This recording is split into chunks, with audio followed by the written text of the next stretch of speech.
Assalamualaikum warahmatullahi wabarakatuh. Halo teman-teman semuanya, apa kabar? Semoga selalu bahagia ya.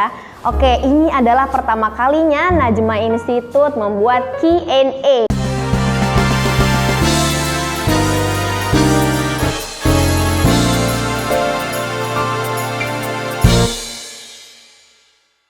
Nah, Q&A kita kali ini ditemani oleh Kak Ismi Sayida. Apa kabar Kak Ismi? Alhamdulillah, baik Kak Ayu. Alhamdulillah. Gimana kabar teman-teman semua? Semoga sehat selalu dan senantiasa stay at home, di rumah aja demi keamanan dan kenyamanan diri kalian. Oke, nah Kak Ismi, kita ini adalah pertama kalinya kita membuat Q&A ya. Jadi Q&A ini diperuntukkan untuk para milenial, para pemuda yang berumur 20 tahun ke atas. Nah, udah ada beberapa pertanyaan yang diajukan kepada Najma Institute. Nah, salah satunya yaitu tentang gimana sih nanti kita di masa depan itu, apakah kita bisa sukses dan apakah kita bisa bermanfaat, sedangkan kita nggak tahu nih bakat kita apa, passion kita apa, kayak gitu. Nah, itu kayak gimana tuh Kak?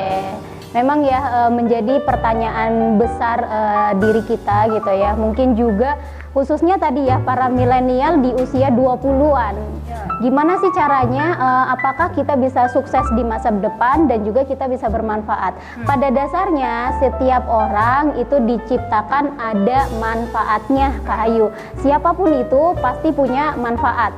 Itulah yang sudah Allah kehendaki bagi setiap diri manusia. Dan Allah tidak menciptakan makhluk tanpa tujuan. Artinya apapun dan siapapun bisa memberikan manfaat di kehidupan ini. Jangankan kita sebagai manusia ya, yang Allah ciptakan dengan sebaik-baiknya makhluk ya. Contoh deh, kita ambil seekor lalat gitu ya. Siapa sih yang menghendaki adanya lalat di dunia ini gitu ya?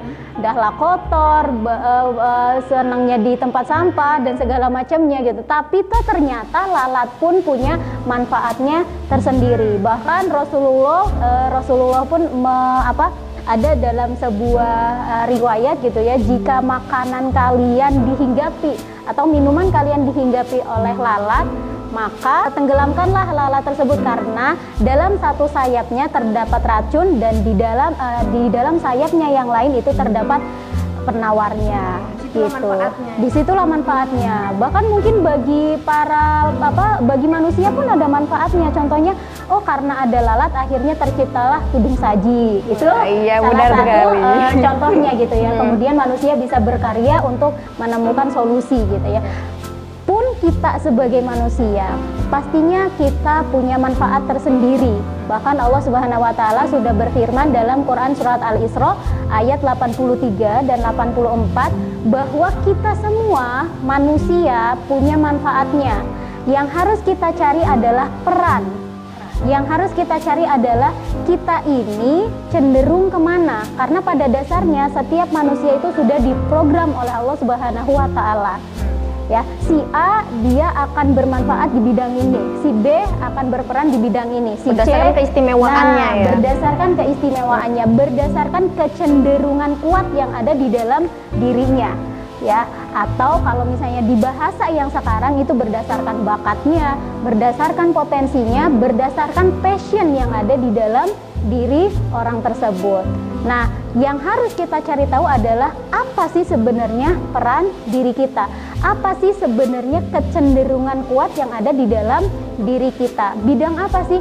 Ada orang-orang yang suka humor, ada orang-orang yang serius, ada orang-orang yang cuek aja gitu ya. Kalau misalnya setiap orang diciptakan itu sama tipenya, gimana ya, membosankan sekali hidup ini gitu ya. Yang humoris nggak pernah serius, yang serius nggak pernah merasa tertawa dan segala macam. Nah, itulah hidup kita itu diciptakan dengan keunikan tersendiri, unik sendiri-sendiri. Maka yang harus kita cari tahu adalah kecenderungan kuat apa yang ada di dalam diri kita.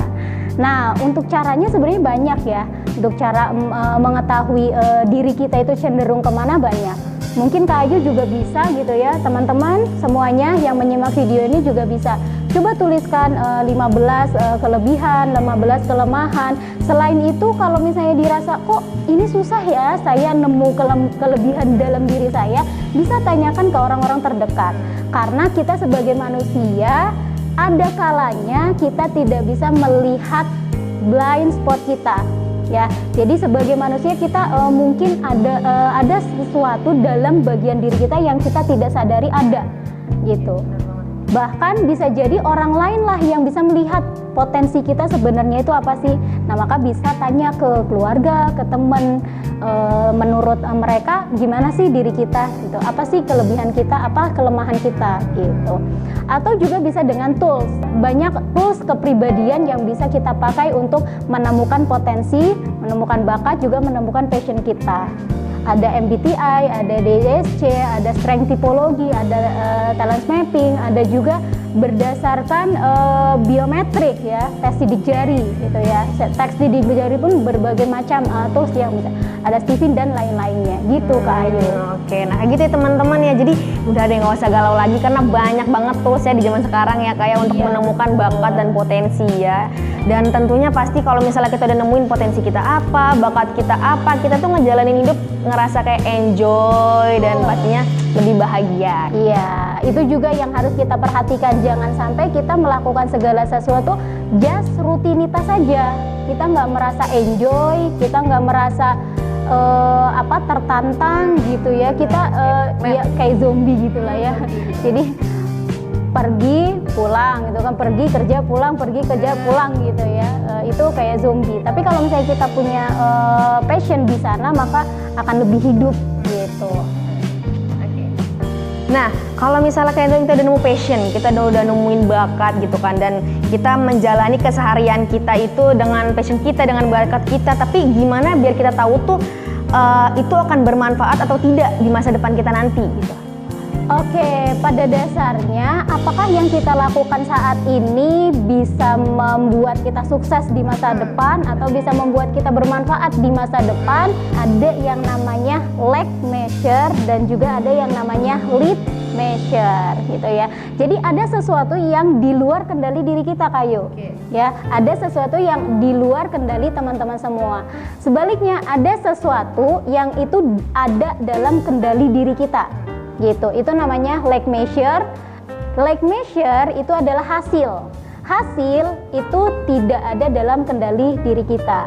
Sebaliknya, lead measure itu adalah proses, dan proses itu ada dalam kendali diri kita. Karena apa? Karena kita bisa mengendalikan proses.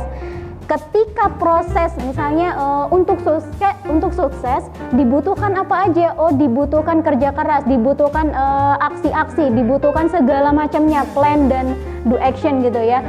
Nah, untuk maka kita rancang plan action kita untuk kita menuju kesuksesan kita itu apa saja. Ketika proses itu kita jalani, maka yang namanya hasil itu pasti akan terrealisasi. Karena yang namanya hasil tidak pernah mengkhianati proses. Nah, itu dia namanya lag measure dan lead measure. Contohnya nih ya, biar teman-teman semua kegambar di sini gitu. Contohnya ketika kita pengen nurunin berat badan kita. Gitu ya. Kan sekarang lagi stay at home, otomatis kita semua kan gak kemana-mana, kita semua ada di rumah. Dan biasanya ketika di rumah itu godaan-godaannya itu lebih nggak tertahan gitu ya. Di rumah misalnya masakan orang tua enak-enak gitu ya, misalnya ada cemilan itu udah nyetok banyak gitu kan, apalagi yang work from home sambil kerja nyemilin coklat, nyemilin snack, keripik, singkong dan segala macam, pokoknya yang itu membuat akhirnya kita itu bertambah berat badannya. Ketika kita pengen pasti kan kalau misalnya cewek tambah berat badan itu kan bikin uring-uringan ya. Bisa sensi sama timbangan. Pokoknya kalau misalnya naik timbangan yang salah, bukan saya gitu ya. Nah, contohnya teman-teman semua mau nurunin, ini contoh aja ya, mau nurunin berat badan. Contohlah ambil 10 kilo dalam waktu 3 bulan gitu ya. 10 kilo dalam waktu 3 bulan. Artinya dalam waktu 1 bulan minimal kita menurunkan berat badan 3 sampai dengan 3,5 kilo gitu ya. Oke. Itu adalah hasil yang kita inginkan. Lag measure gitu ya. Lag measure hasil yang kita inginkan dalam 1 bulan kita turun berat badan 3,5 kilo. Oke, itu life measure hasilnya, kita nggak bisa kendalikan. Nah, prosesnya yang bisa kita kendalikan untuk mencapai hasil tersebut, apa aja yang bisa kita lakukan? Contoh, olahraga minimal 30 menit gitu ya. Ya, kalau misalnya sekarang kan nggak bisa ikut fitness dulu ya, jadi olahraga tetap di rumah. Bisa sit up, bisa push up, bisa olahraga lain, misalnya senam, aerobik, atau tutorial Zumba di YouTube, contohnya ya. Terus menjaga asupan makanan gitu ya, jangan sampai ketika kita lost gitu ya, lost control. Apa aja itu kita makan. Nah, itu kita menjaga asupan makanan, dan juga konsumsi makanan sehat bisa juga ditambah dengan multivitamin atau ditambah dengan obat-obatan herbal yang itu bisa menjaga daya tahan tubuh kita, tapi kita tetap sehat dan berat badan kita itu nggak naik gitu ya, bahkan bisa menurunkan berat badan. Nah, contohnya itu prosesnya gitu ya. Ketika proses ini kita komitmen, kita lakukan dan kita kendalikan ya, gitu kan. Iya, dan kita pokoknya setiap hari itu ini yang kita lakukan. Sebulan gitu ya, kita komitmen untuk jalankan, maka yang namanya hasil itu adalah niscaya gitu. Ketika prosesnya kita jalankan, maka hasil pun akan terwujud. Nah, itu dia tadi. Kalau misalnya kita mau sukses di masa depan, maka yang kita lakukan hari ini, kebiasaan yang kita lakukan mulai dari hari ini, mulai dari sekarang adalah kebiasaan-kebiasaan orang-orang yang sukses, sudah terbukti gitu ya. Nah, itu dia. Oke. Dan banyak banget sebenarnya pelajaran yang bisa kita ambil dari contoh orang-orang yang sukses ya, Kak Ida ya. Bisa kita ambil kebiasaan-kebiasaan itu apa aja sih sebenarnya ya kan. Oke. Nah, Kak Ida, ada juga nih yang nanya kayak begini, gimana sih caranya kita membuat orang tua kita bangga, dan bagaimana sih kita tuh membuat orang tua kita tuh bahagia nantinya gitu. Oke, bahagia dan bangga gitu ya. Pada dasarnya yang namanya rasa bahagia dan juga rasa bangga itu adalah tanggung jawab dari setiap pribadi seseorang. Tentunya kita pun bisa menjadi sumber kebahagiaan orang lain. Namun yang namanya kebahagiaan itu sebenarnya adalah kendali dari setiap diri pribadi seseorang tersebut. Maka untuk membahagiakan orang tua, untuk menjadi kebanggaan oleh orang tua kita mesti pahamkan nih ke diri kita sendiri dulu dan juga ke orang tua. Apa sih yang membuat orang tua bahagia, dan juga apa yang membuat diri kita juga bahagia. Ketika apa yang menjadi kebahagiaan itu kita selaraskan antara kita dengan orang tua, maka ketika kita menjalankan sesuatu dengan bahagia, orang tua pun pastinya akan bahagia ketika melihat anaknya enjoy, ketika melihat anaknya bahagia.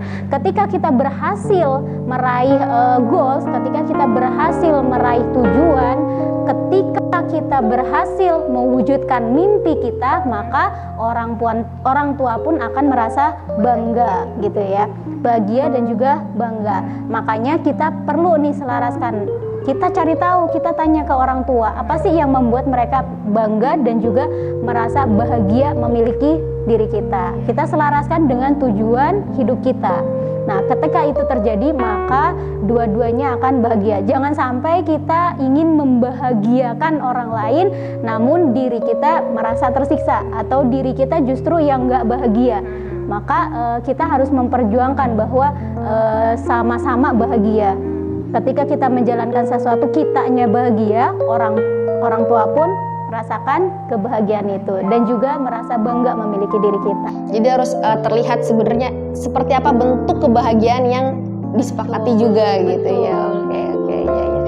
Oke. Nah, ada juga nih Kak Ida, kan teman-teman tuh banyak yang nanya kayak gimana ya, kok aku di umur yang segini kok masih segini aja pencapaiannya, masih segini aja prestasinya, sedangkan orang yang seumuran sama aku tuh udah melejit parah jauh, dan kayaknya tuh buat nyelip atau buat ngedahuluin mereka tuh kayak nggak kebayang dan nggak akan pernah tercapai kayak gitu. Nih kayak gitu gimana menyikapinya?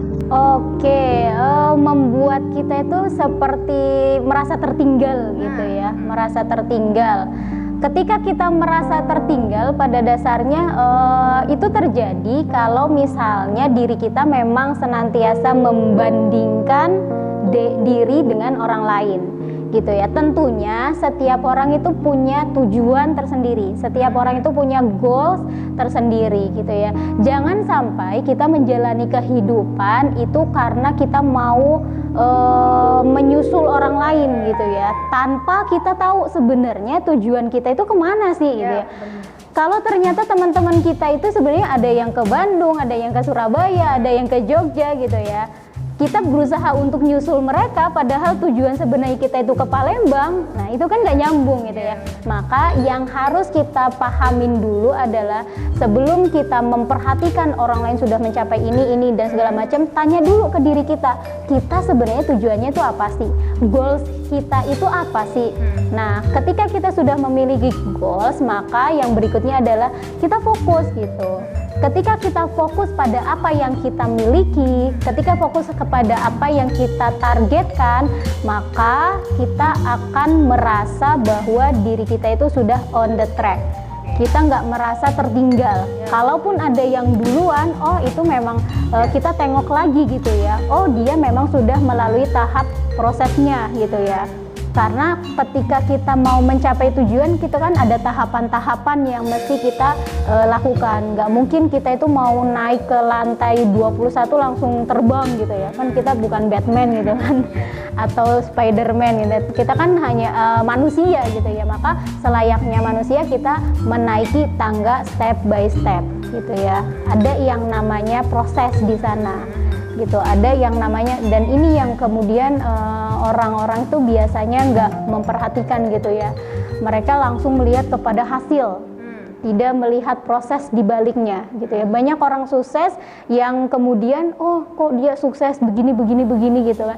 Mereka merasa kagum ini dan segala macamnya tanpa melihat bahwa di balik kesuksesan itu ada proses panjang yang melelahkan, yang kemudian memang mereka layak untuk mendapatkan kesuksesan.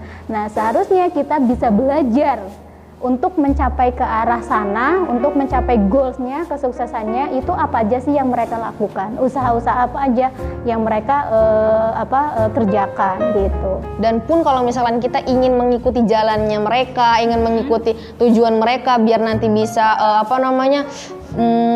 ngikutin, maksudnya biar cepetnya barengan gitu ya, tapi belum tentu kita tuh yang bisa menjalankannya gitu ya. Padahal setiap orang memang berbeda ininya ya, bakat, potensi dan minat apapun dan passion yang dia punya kayak gitu ya Kak Ida ya. Nah, ini berhubungan juga sebenarnya sama kegagalan ya mungkin ya. Ketika kita merasa gagal terus orang lain udah sukses gitu kan, terus kita ngerasa bahwa kayaknya nggak bisa apa-apa nih gitu. Nah, itu bagaimana nih kita menyikapi rasa ini kita, merasa bahwa kita tuh bakal gagal terus? Oke, kegagalan ya. Sebenarnya kalau misalnya kata yang B.J. Habibie, kegagalan itu terjadi hanya jika kita menyerah. Nah, jadi kegagalan itu terjadi hanya jika kita menyerah. Ketika kita gagal kemudian kita bangkit dan kita kemudian berusaha lagi, kita pantang menyerah, maka yang namanya kegagalan sesungguhnya itu hanyalah turning point, hanyalah satu titik yang kita itu akan mengantarkan kita kepada titik yang lain gitu. Itu namanya kegagalan. Dan kegagalan yang sejati itu adalah ketika kita gagal memaknai kegagalan itu sendiri sehingga kita gagal menggagalkan kegagalan. Wah, ini keren banget, aku baru denger. Oke, gitu ya teman-teman semua ya.